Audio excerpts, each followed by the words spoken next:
ask you, there are dozens of people coming forward, some to you, some to another attorney, but there are dozens of people.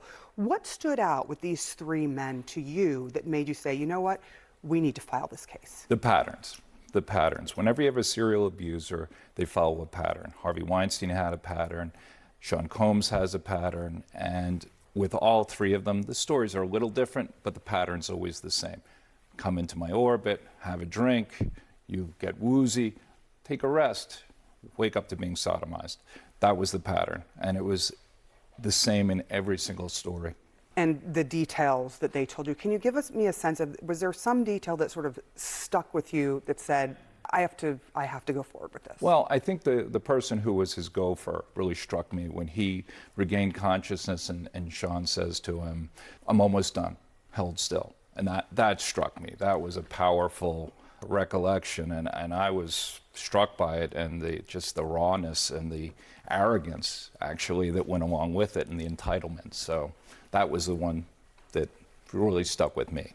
I want to ask you, because your clients are filing, for now, anonymously. Correct. Why? Every single one of them, after the rapes, were threatened. They were threatened with physical harm. They were told, if you do anything, it's not going to be good for you.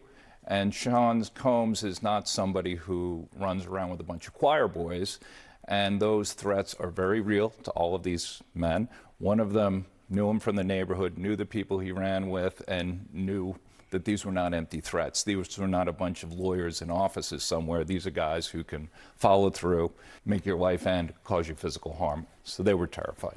You know the law better than I do, that defendants have to be able to face their accusers. And in another case, a judge did say, look, this was filed anonymously, but you now have to reveal your name. And she did indeed reveal her name. Are your clients willing, if that's what transpires, to If it comes to pass, that's a discussion we'll have to have.